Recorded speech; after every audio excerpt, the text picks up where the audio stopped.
explain that it was not a response to Mrs. Azoulay if she won, or to the Qatari candidate if he won, or to the Egyptian candidate, or to the Chinese candidate, who were the 4 finalists. That would have created an additional layer, an unnecessary additional layer of issues.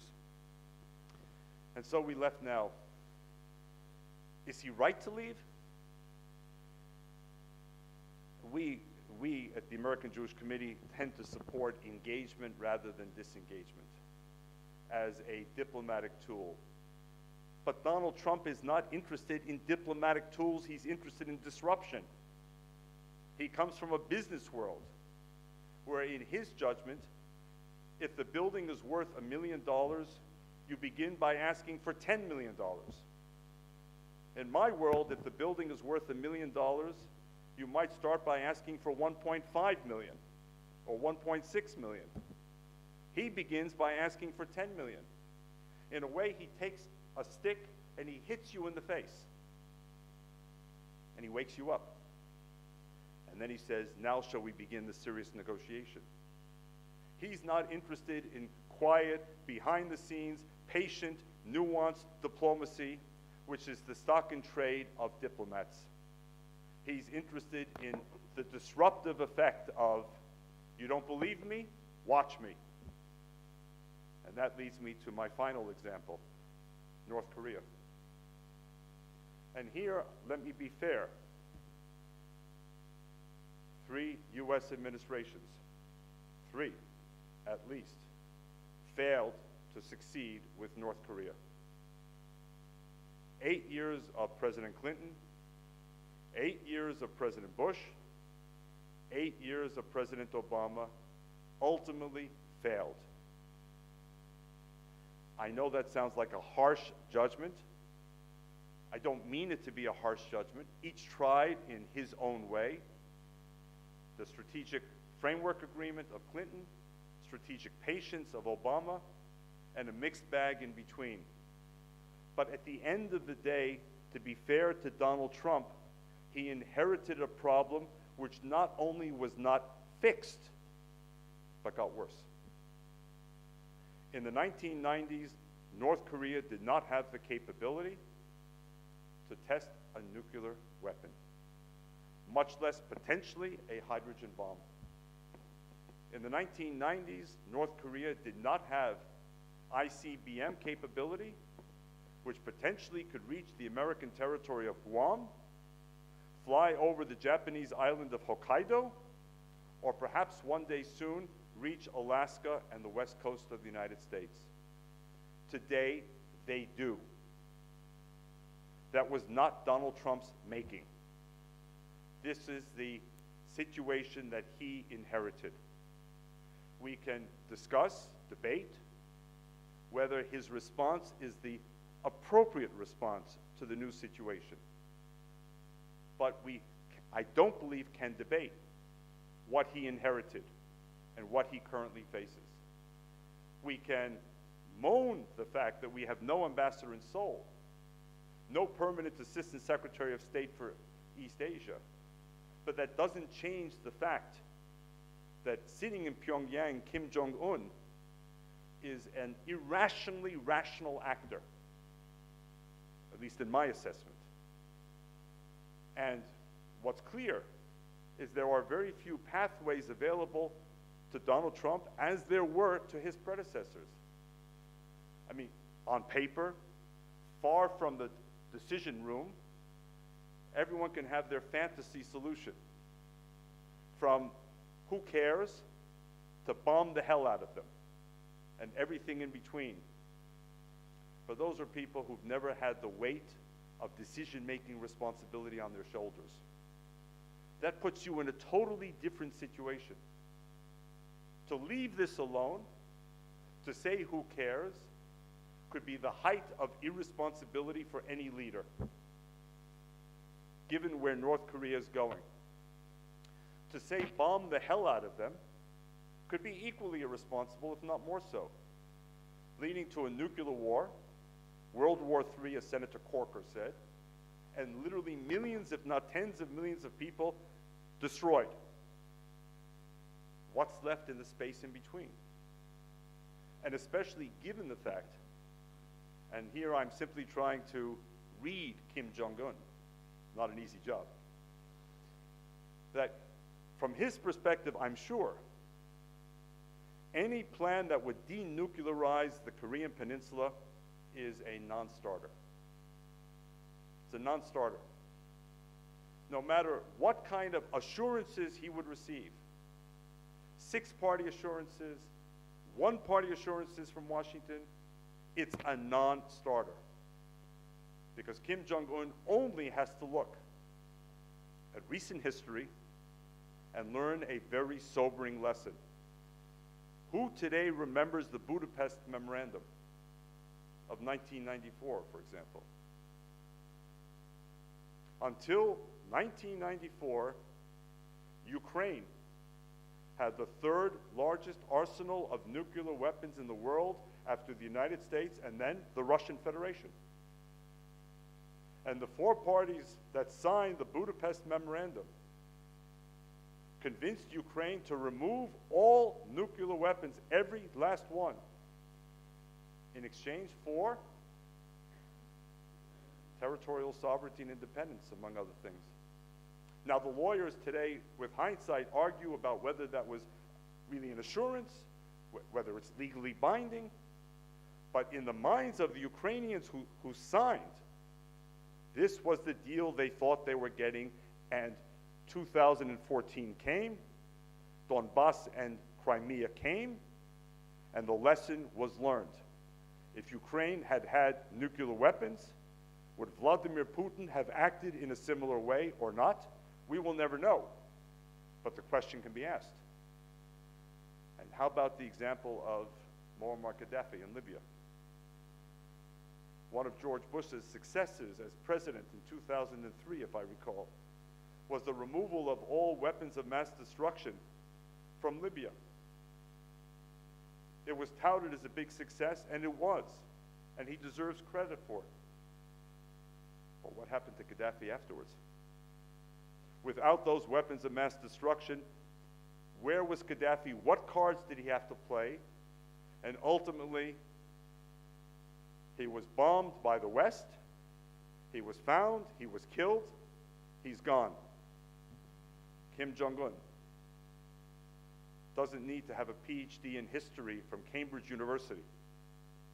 He simply has to look at examples like this and say, there is no assurance that the United States and the Western powers can give me that will convince me that if I give up my nuclear program, I will survive and stay in power as I have until now, and as my father and my grandfather did before me. So what are the options? Well, clearly one option, the one most often mentioned, is China. And the conventional wisdom becomes, it's all about China. And here we see the transactional side of Donald Trump. The same Donald Trump who, during the election, used the word rape, to describe what China was doing to the United States on trade, who spoke about China's currency manipulation against the dollar. That same Donald Trump wanted suddenly to become the Chinese president's best friend. That was the transactional Donald Trump, who understood that he needed China. He needed China. So what do we learn about Donald Trump? Yes, he's America first. Yes, he's disruptive. Yes, he's unpredictable. And by the way, all of those for him are weapons. They're assets in his mind. But at the end of the day, there's a pragmatic, transactional side to him, which is willing to change positions. NATO. One day it's obsolete. The next day in Brussels and Warsaw, it's essential. The same man, the same NATO. Nothing has changed in NATO. Something has changed in the man. So too with China. So if there's anything to look for, it's going to be this kind of dual narrative of the hardcore, anti-establishment, disruptive side of Donald Trump that wants to undo the Washington establishment and system and methodology on the one hand, and the pragmatic, transactional Donald Trump who wants to succeed in politics as he succeeded in business. He wants to be a winner, not a loser. And how these two narratives will coexist remains to be seen. And if my friend Solomon Passi will have me back in a year or two, we can revisit the question of whether it is succeeding or whether it's a catastrophic failure. Много благодаря.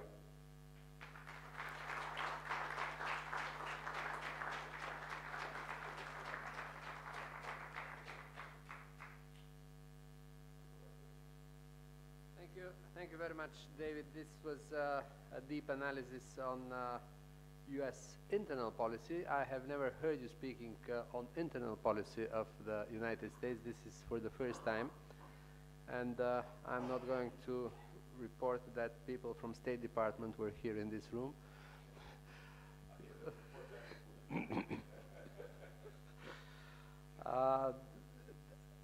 I very much agree with almost everything which you said.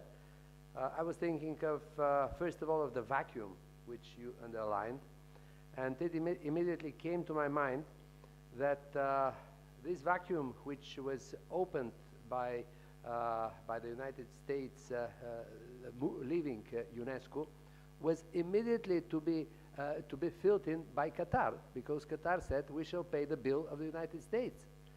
And it is not so, and Qatar was until the very last moment front runner for this position. At the end of the day, a cousin of mine got it. Yeah. So you also said about whom to talk in Washington about the foreign policy of the United States. It came to me that Henry Kissinger asked this famous question for decades: which is the telephone number in Europe where I can find out what is the European policy on this or that question in foreign policy. And also about the Iran deal, and this is a tweet which I recently published. The current situation only gives excuse to Iran to violate the agreements, to its own agreement, and now everybody else will respect the agreement. France will respect it, the European Union will respect it, Germany will respect it, everybody will respect it, but only Iran has the excuse not to respect it.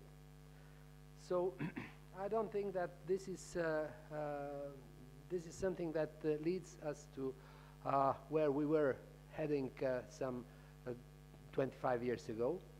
And indeed, here inside NATO, we start asking questions. NATO is not the same NATO as it was before 2016. Both Brexit and what happened in the United States made NATO a different organization with different reliability. It is not as important. Maybe the future of NATO is very important. The past of NATO is very important. But today we are asking ourselves, is NATO sufficient to guarantee our security? And we had a huge event this morning, and I want very much to thank the ambassador that he spent almost the whole of his day in this building on the common European security.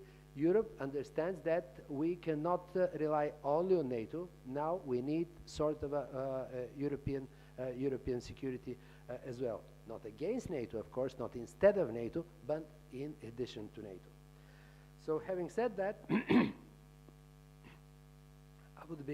I would invite our audience to asking questions, and I personally will be very interested to you to tell us more about this separate conversation on Iran, the separate conversation on Iran.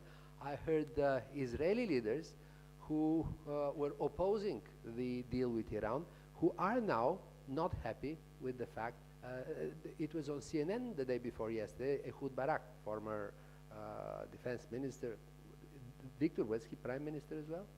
Yeah, Ehud Barak, he was very strongly opposing the unilateral decision of the White House on that. So I see one hand has been raised. You have the, you will have the microphone. Katya, tienes ese microphone? Yeah, okay. Please identify yourselves.